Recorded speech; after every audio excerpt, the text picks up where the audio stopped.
Sigmund Freud analizó a muchas personas que pasaron por su consulta. Sin embargo, en este vídeo va a ser él quien sea analizado por nosotros. Y antes de empezar, si quieres ver más vídeos como este, no olvides suscribirte. Sigmund Freud nace en 1856 en Freiberg, en Moravia. Esta ciudad ya no se llama así, a día de hoy se llama Freiburg. Y pertenece a la República Checa. Sigmund Freud es el primer hijo del matrimonio entre Jakob Freud y Amalia Nathanson, el primero de los 8 hijos que tendrá dicho matrimonio. Sin embargo, este es nada menos que el tercer matrimonio del padre de Sigmund Freud, de Jakob Freud. Su primer matrimonio lo contrajo con 17 años y de este primer matrimonio tuvo 2 hijos, Emmanuel y Philippe. Como dato curioso, cuando Jakob Freud se casa con Amalia, su hijo Philippe tiene 20 años, la misma edad que la mujer con la que se casa, que Amalia. Otro dato que también me parece interesante es que la primera hermana que tiene Sigmund Freud se llama Anna, que es el nombre que decide poner a la última hija que precisamente tiene Sigmund Freud, Anna Freud. Otro dato importante de la familia de Sigmund Freud es que el segundo hijo que tienen, Amalia y Jakob, el primer hermanito que tiene Sigmund, se muere. Se muere el mismo año en que nace. Por tanto, el segundo hermano que va a tener Sigmund realmente va a ser Anna. Nombre que, repito, escoge para la última hija que él tendrá con Marta, con su mujer.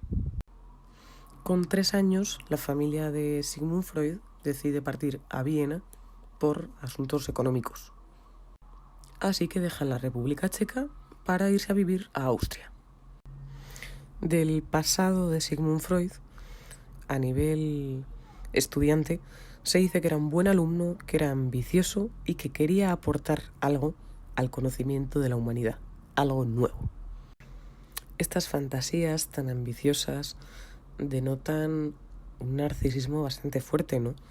Ese deseo de alguna forma como de no morir, de querer algo para la humanidad, de querer aportar algo a la humanidad, al final es recordado, además de reconocido.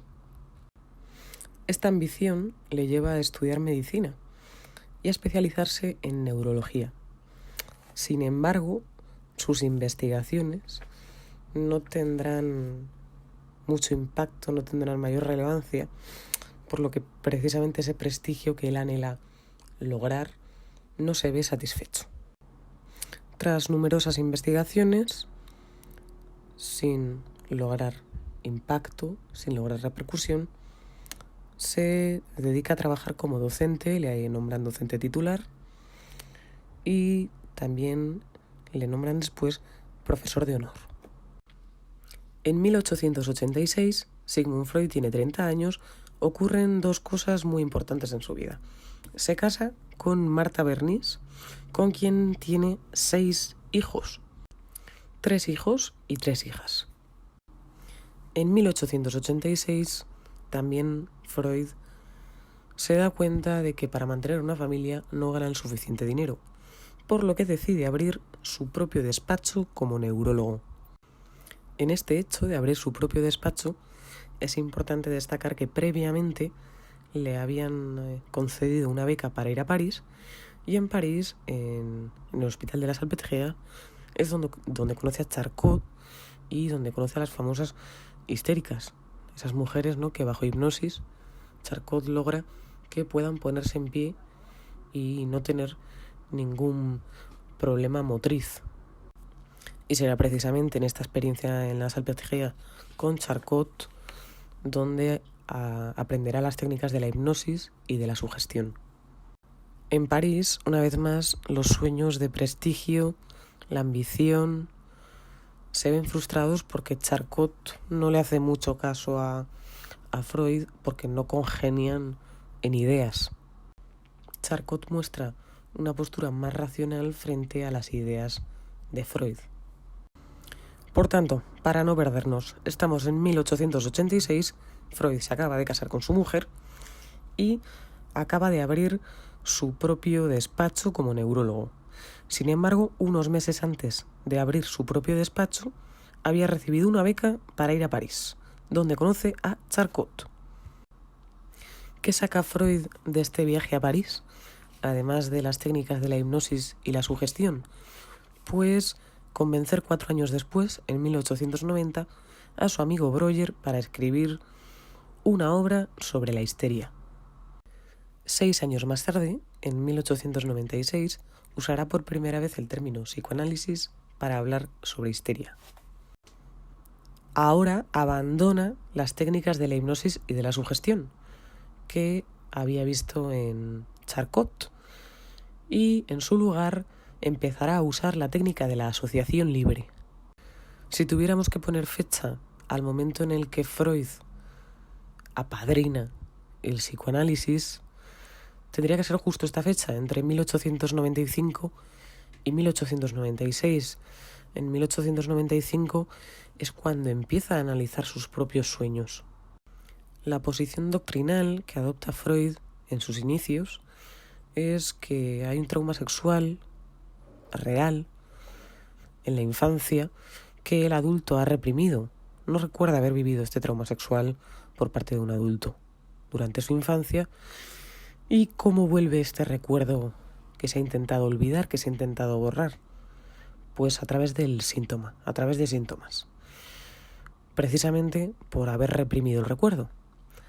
Así la cura para este Freud trata de levantar esa represión, de levantar ese olvido. Se trata de recordar, de elaborar o de reelaborar lo sucedido.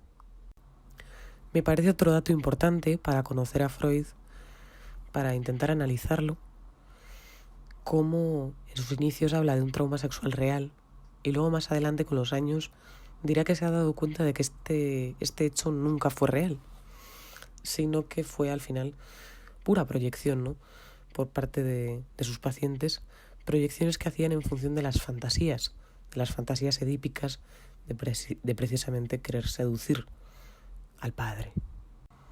Me pregunto qué tendrá que ver con su historia personal este querer deshacerse de precisamente un trauma sexual real, de él mismo caer en su propia teoría, ¿no? Que era que la gente reprimía, que las personas reprimían esos recuerdos. Al final, él cae en lo mismo, en reprimirlo, en decir que aquello no es verdad, que sus pacientes no es que se lo estén inventando de forma deliberada, sino que se defienden de sus propios deseos poniéndolo en el otro, en que ha sido el otro quien ha querido seducirles. Otro dato importante del año 1896 es el acontecimiento del fallecimiento de su padre. Y más importante aún es que un año después de la muerte de su padre, en 1897, es cuando verdaderamente construye un esquema sobre el complejo de Edipo, que consiste, ¿no?, en, de forma muy resumida, odiar al padre y amar a la madre. Es decir, que de alguna forma solo se permite enunciar el odio a su padre cuando su padre ha muerto.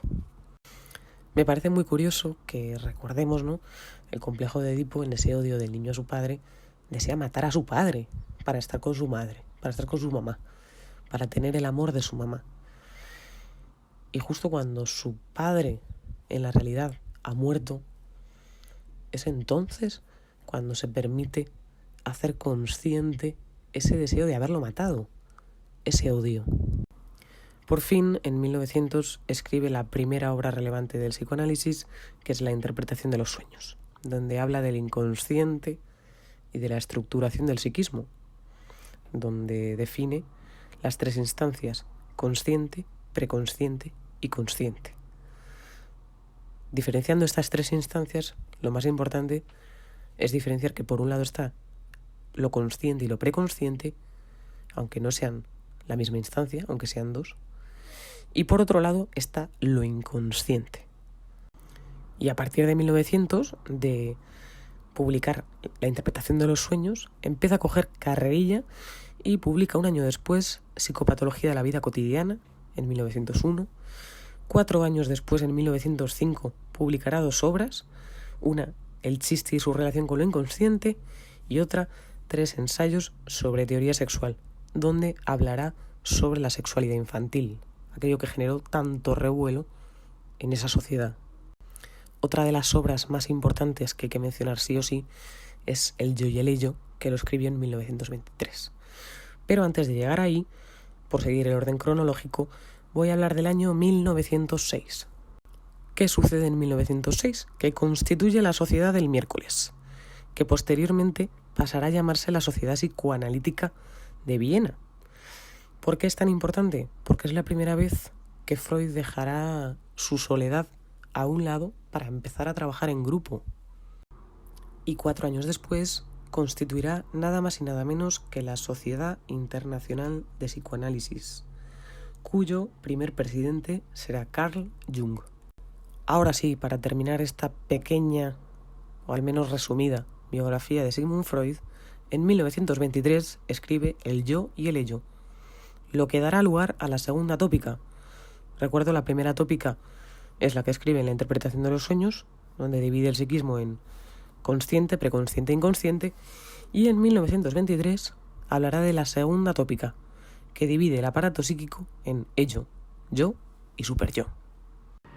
En 1938 se muda a Londres y en 1939 muere en Londres. Así, para terminar con todo lo dicho en este vídeo, me parece importante subrayar cómo el dinero es el factor que le invita, que le mueve a abrir su propio despacho en Viena, donde no comienza trabajando como terapeuta psicoanalítico, no comienza con el psicoanálisis, sino como neurólogo, pero es el dinero el que le lleva a abrir ese despacho. Y cómo el narcisismo, esa búsqueda de ser recordado, reconocido, esa búsqueda de alguna forma de poder, ¿no?, de prestigio, de ser importante, es quien lo lleva tanto a estudiar medicina como a creerse padre del psicoanálisis.